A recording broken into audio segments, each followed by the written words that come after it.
NCERT class 10 exercise 3.6 से पहले example है 19। इसी तरह का क्वेश्चन जो है एक्सरसाइज में सेकंड क्वेश्चन का फर्स्ट पार्ट जो है वो भी है। तो यहाँ देखें इसको कैसे करना है। ए boat goes 30 kilometre up stream and 44 kilometre down stream. तो हमको पता है नदी जो है या कोई भी स्ट्रीम है वो पहाड़ों से निकल करके समुद्र में जाती है।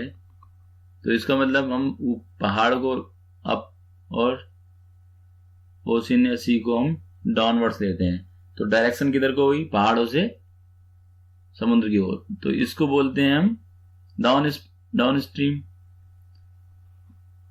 ये है नाव। और अगर इसके अगेंस्ट चलें, हम समुद्र से ऊपर पहाड़ों को चल रहे हैं, तो ये हो गया अप स्ट्रीम। तो समझने वाली बात यह है कि जब नाव जो है, बोट जो है वो डाउन स्ट्रीम जाएगी तो स्ट्रीम जो है यानी नदी जो है या धारा जो है वो भी नाव पर धक्का लगाएगी, तो रिलेटिव स्पीड बढ़ जाएगी। तो सपोज बोट की स्पीड जो है स्टिल वाटर में x है और स्ट्रीम की जो स्पीड है वो y है। तो जब डाउन स्ट्रीम जाएंगे तो इनकी स्पीड क्या हो जाएगी? बढ़ जाएगी, यानी पानी भी धक्का लगाएगा तो स्पीड हो जाएगी x प्लस वाई। लेकिन इसके अपोजिट जब नाव वापस चलेगी ऊपर को, तब क्या होने वाला है? तब पानी धक्का लगाए नीचे को, लेकिन नाव चलेगी ऊपर को, तब स्पीड रिलेटिव स्पीड कम हो जाने वाली है, तो वो हो जाएगी x माइनस वाई। तो ऊपर को तैरने के लिए, ऊपर को जाने के लिए नाव की स्पीड, जब बोट की स्पीड जो है वो स्ट्रीम की स्पीड से ज्यादा होनी चाहिए। अगर कम होगी तो वो नीचे को ही बह जाएगी। तो इसी तरह से हम भी अगर किसी नदी में तैर रहे हैं तो हमारी स्पीड अगर नदी की स्पीड से कम है तो हम अप स्ट्रीम यानी कि जो उसकी डायरेक्शन है रिवर की, उसके अगेंस्ट तैर नहीं सकते। तो हमारी स्पीड थोड़ी ज्यादा होनी चाहिए, तभी हम तैर पाएंगे। तो यहां देखें, तो सपोज करते हैं let speed of boat in still water equal to x kilometre per hour और speed of stream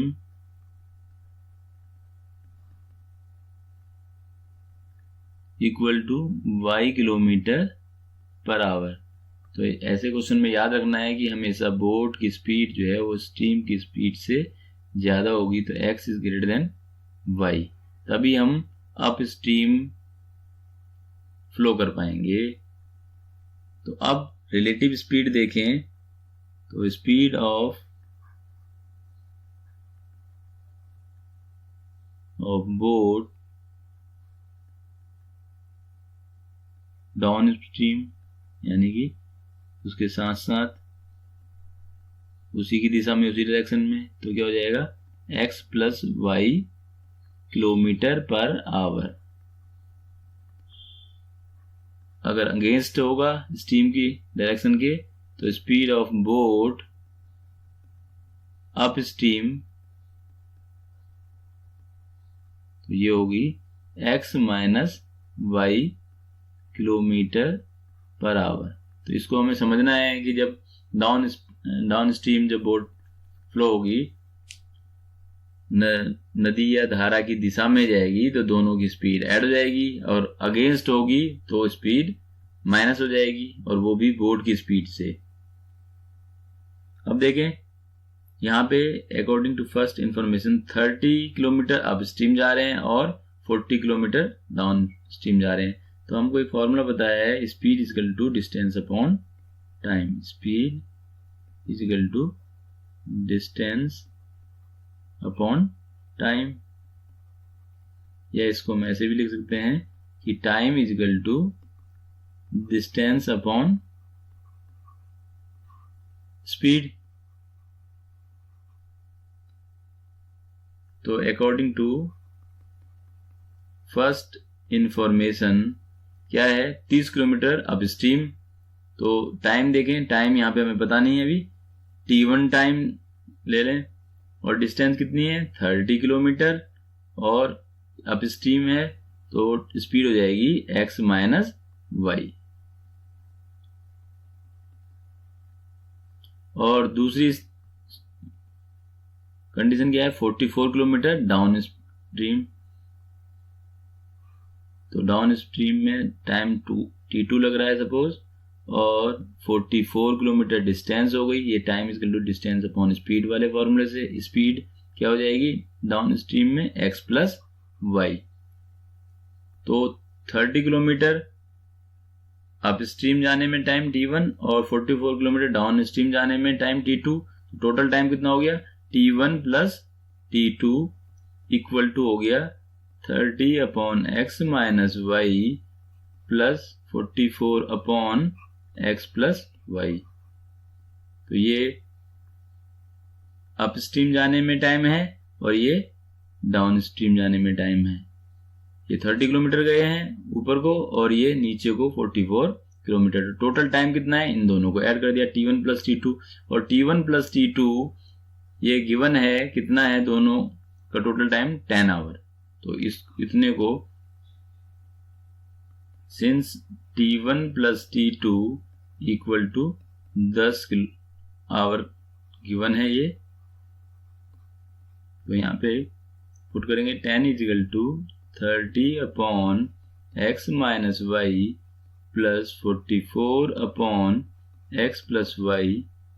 this is equation first. इसी तरह से इक्वेशन सेकंड भी फॉर्म करेंगे। देखें अब 3 आवर्स लगते हैं 40 किलोमीटर अप स्ट्रीम और 55 किलोमीटर डाउन स्ट्रीम। तो मैं सीधे ही लिखूंगा 40 किलोमीटर अप स्ट्रीम जाने में ये टाइम लगेगा और 55 किलोमीटर डाउन स्ट्रीम जाने में इतना टाइम लगेगा। इन दोनों का टोटल जो है वो 13 आवर है। यहाँ पे ठीक कर लेंगे इसको 13 आवर। तो ये हो गया 13 आवर। ये हो गई इक्वेशन सेकंड। तो यहाँ पे लिख देंगे पहले ही अकॉर्डिंग टू सेकंड इंफॉर्मेशन। तो मैंने पहली इक्वेशन जो फॉर्म की वो डिटेल में लिखा है, सेकंड को मैंने इसी की तरह से सीधे लिख दिया है। तो आप समझ जाएंगे कि ये इक्वेशन सेकंड कैसे फॉर्म हुई है। 40 अपॉन एक्स माइनस वाई ये कैसे आया, 55 अपॉन एक्स प्लस वाई कैसे आया। ठीक ऐसे ही जैसे इक्वेशन फर्स्ट में है, ये डाउन अपवर्ड्स है 40 किलोमीटर, तो 40 अपॉन अपवर्ड्स की जो रिलेटिव स्पीड है वो ये टाइम हो गया, total time 40 kilometre up stream जाने का, और ये 55 किलोमीटर डाउन स्ट्रीम जाने का टोटल टाइम हो गया। और दोनों को मिला के कुल टाइम जो है वो 13 आवर लग रहे हैं। तो ये इक्वेशन सेकंड। अब दोनों इक्वेशन को सॉल्व करना है हमको। These are the equation reducible to the linear equation. तो ये ऐसी इक्वेशन है जिनको हम लीनियर इक्वेशन में रिड्यूस कर सकते हैं, कन्वर्ट कर सकते हैं। तो यहाँ पे सपोज करना पड़ेगा 1 upon x minus y equal to u and 1 upon x plus y equal to v. Let तो put these values in equation first and second respectively. We will find the equation 10 equal to ये कितना जाएगा 30 into u plus ये हो जाएगा 44 into v। ये 30 upon x minus Y, इसका मतलब क्या है, इसका मतलब है 30 into 1 upon x minus y. तो इसको 1 अपॉन एक्स माइनस वाई को हमने क्या सपोज किया है u, तो यहाँ पे u लिख दिया है। तो 30 इंटू यू हो गया, ये हो गया 30 इंटू यू। इसी तरह से 44 इंटू वी। तो इक्वेशन हो गई 10 equal to 30 u plus 44 v। Equation third. Similarly 13 equal to 40u plus 55v ये होगी इक्वेशन 4। अब हमको इक्वेशन 4 और 3 को सॉल्व करना है। ये लीनियर इक्वेशन है। मैं इनको यहाँ पे एलिमिनेशन मेथड से सॉल्व कर रहा हूँ, आप दूसरे मेथड से भी कर सकते हैं। नाउ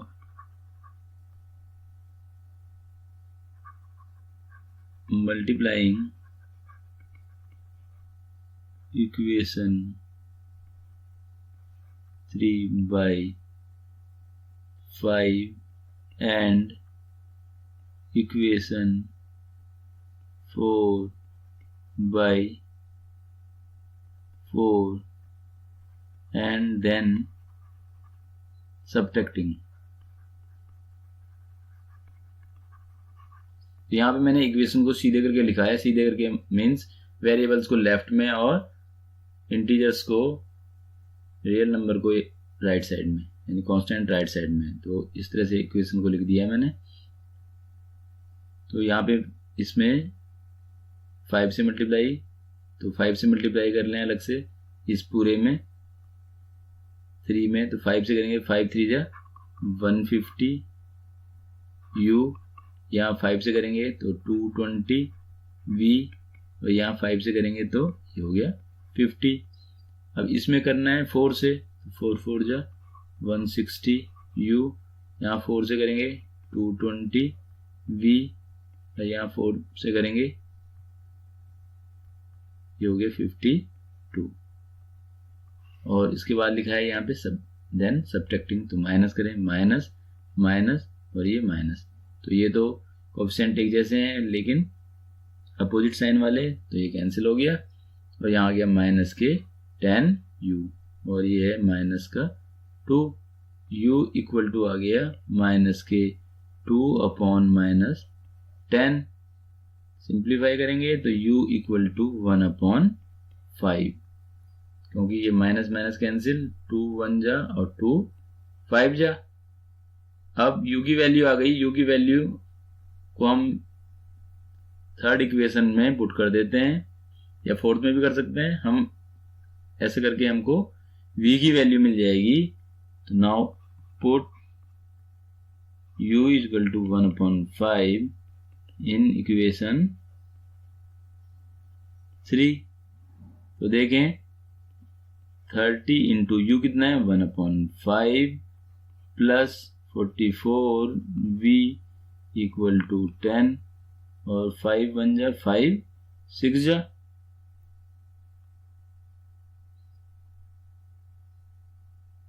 और ये हो गया 6 plus 44 v equal to 10। 44 v equal to 10 minus 6, ये हो गया 44 v इक्वल टू 4, और v इक्वल टू आ गया 4 अपॉन 44, और v इक्वल टू आ गया 1 अपॉन 11। 4 1 जा 4 1 जा 4 1 जा, तो v की वैल्यू आ गई 1 अपॉन 11, और u की वैल्यू है 1 अपॉन 5। हमको u और v की वैल्यू नहीं निकालनी है, हमको x और y फाइंड करना है।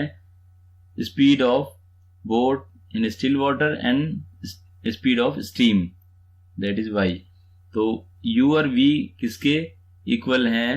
u इक्वल टू है 1 अपॉन x माइनस वाई, तो ये u है, तो यहाँ पे 1 अपॉन 5, और 1 upon x plus y equal to किसके था? v के, तो that is equal to 1 upon 11। तो हम ये पीछे से देख सकते हैं। तो ये हमको मिल गए, लेकिन x और y की वैल्यू हमें अभी नहीं मिली है, तो हमको उसको फिर सिंप्लीफाई करना पड़ेगा। इसको इधर मल्टीप्लाई करते हैं यहाँ 5 की, तो ये हो गया x minus y equal to 5, ये इक्वेशन 5 हो गई। यहाँ पे x plus y equal to 11, cross multiply 11 की यहाँ पे, और इसकी इसमें 1 से, तो 1 से मल्टीप्लाई करके इतना ही आएगा, 11 1 जा 11, यही होगा इक्वेशन 6। अब इक्वेशन 5 और 6 को फिर से हमें सॉल्व करना होगा, तो यहाँ पे फिर मैं एलिमिनेशन मेथड ही यूज करता हूँ। x minus y equal to 5 और x plus y equal to 11। तो हमको ये याद रखना है यहाँ पे कि 1/x minus y equal to u था और 1/x plus y equal to v। तो ये पीछे देख सकते हैं हम क्वेश्चन में। तो यहाँ पे फिर से एडिंग, यहाँ पे अब माइनस करने की जरूरत नहीं है यहाँ पे, क्योंकि पहले से ही साइन अपोजिट है। तो एलिमिनेशन मेथड में क्या कर लेते हैं, एक को एलिमिनेट करते हैं। तो y को एलिमिनेट कर रहा हूँ कैसे, बाय एडिंग इक्वेशन 5 एंड 6। तो ये y कैंसिल हो गया, 2x इक्वल टू हो गया, ये भी ऐड हो जाएंगे, 5 और 11 16 और x इक्वल टू हो गया 16/2 दैट इज इक्वल टू 8। तो x इक्वल टू 8 आ गया। x की वैल्यू फिर 5 या 6 किसी में एक में पुट कर लेते हैं। तो यहाँ पे बाय इक्वेशन 5 क्या है, x minus y equal to 5 है। x कितना आ गया 8, यहाँ पे x इक्वल टू 8।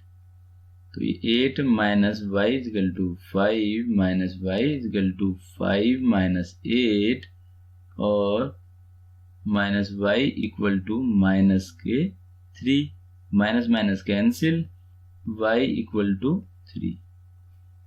तो हमको x और y की वैल्यू मिल गई है। तो x क्या है, स्पीड ऑफ बोट, यहाँ पे hence speed of boat in still water क्या थी, x किलोमीटर पर आवर, और x की वैल्यू हमने कितनी फाइंड की है 8। तो यानी ये हो गया 8 किलोमीटर पर आवर। और स्पीड ऑफ स्ट्रीम वो क्या था, क्या सपोज किया था हमने, y kilometre per our suppose किया था। y की वैल्यू कितनी आई है 3, तो ये हो गया 3 किलोमीटर पर आवर। तो इन क्वेश्चन को करते समय हमें ध्यान रखना है